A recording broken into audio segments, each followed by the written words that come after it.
Good morning, everybody, every viewer. Today we are going to study on the topics of minerals and power resources, which belongs to standard 8 subject in geography. What are the resources? Power resources are considered, are determined in previous videos. In this video, we will consult over those resources which are considered as fossil fuel or fuel in our country, in everywhere also. So in this regard, firewood and coal is the primary minerals that are considered as the conventional sources of energy, or it is fuel.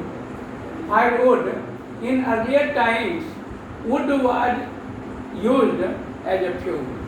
Means earlier time, means पुराने ज़माने में, प्राचीन समय में would लकड़ी का use जो था वो ईंधन के रूप में किया जाता था. Even today, wood is used as fuel in rural areas in developing nations.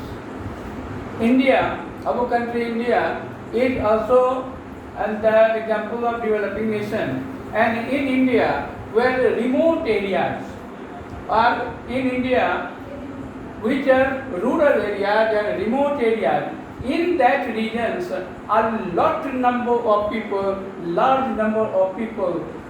used firewood as a fuel to cook their meals and light their homes. मतलब ये कि भारत एक विकासशील देश है. इवन टुडे यहाँ तक कि आज भी लकड़ी का यूज जो है ईंधन के रूप में रूरल एरियाज में होता है. और आप तो जानते ही हैं कि हमारा कंट्री इंडिया एक डेवलपिंग नेशंस है. और इन भारत जैसे, इंडिया जैसे डेवलपिंग नेशंस में जो मैक्सिमम नंबर ऑफ पीपल हैं, मतलब जो रिमोट एरियाज में रहते हैं या फिर जो एक्सट्रीमली रूरल एरियाज में रहते हैं, वे अपने खाना पकाने के लिए, खाना को कुक करने के लिए, पकाने के लिए इसका यूज़ करते हैं, लकड़ी का यूज़ करते हैं. और अपना लाइट के लिए भी रोई लकड़ी का यूज़ करते हैं. अब आइए अगला जो यूज है, wood is a non renewable or exhaustible conventional sources of energy. मतलब लकड़ी जो है वो नॉन रिन्यूएबल रिसोर्सेज है, एंड एग्जॉस्टिबल है, मतलब समाप्त होने वाला रिसोर्सेज है. इसको इस तरह में देखें कि लकड़ी एक बार जल जाए तो दोबारा फिर से लकड़ी बनने में, पेड़ पौधों के बनने में क्या है कि एक टाइम लगते हैं, एक ज़्यादा होराइजन ऑफ टाइम लगते हैं. 10 ईयर 20 ईयर्स के टेन्योर में ये बनते रहता है. तो इस तरह से इसे जो है एग्जॉस्टिबल या नॉन रिन्यूएबल रिसोर्सेज कहा गया है.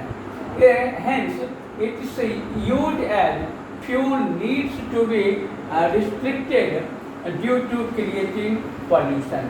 हालांकि ये अलग बात है कि आज पॉल्यूशन नॉर्म्स को देखते हुए आज इसे बैन कर दिया गया है, रिस्ट्रिक्ट कर दिया गया है.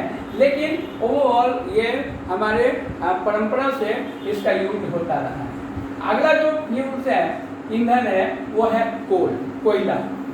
कोल is a sedimentary rock. Coal जो है एक सेडिमेंटरी रॉक का ही एक टाइप है, and it is the most abundantly found fossil fuel. और ये बहुत ज़्यादा परिमाण में, बहुत ज़्यादा मात्रा में पाया जाने वाला फॉसिल फ्यूल है. जीवाश्म ईंधन के रूप में इसका होता है. एक्चुअली ये है क्या कि जब पेड़ पौधा या जितने भी ट्री एंड प्लांट बीन्स हैं, वो जब अर्थ के इंटीरियर डेप्थ में जाते हैं, तो इंटीरियर डेप्थ में जाने के बाद टेम्परेचर बढ़ता है, प्रेशर, उस पर कई तरह के फोर्सेस एक्टिवेटेड होते हैं. तो जिसके कारण क्या होता है कि वो अपना चेंज कर लेते हैं. तो ये फॉसिल फ्यूल्स के रूप में है, and it was formed millions of years ago by the decomposition of decayed plants.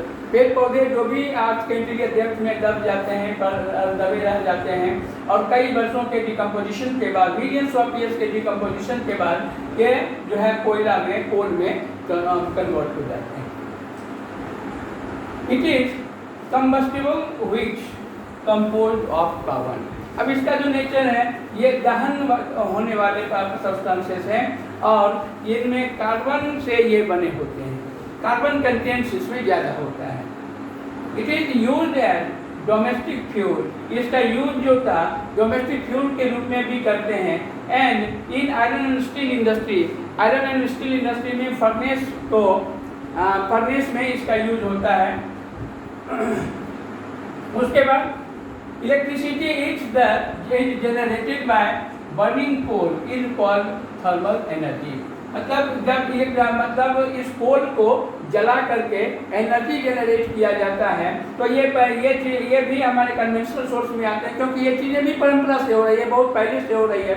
आपके बरौनी में इसका जो है वो कारखाना है, आप BTPS के नाम से। आपके कहलगांव में एक NTPC के रूप में, एक बार में NTPC के रूप में। तो इस तरह का जो कोयला से बिजली तैयार करने के बहुत सारे कारखाने आपके मुजफ्फरपुर कांटी में भी हैं।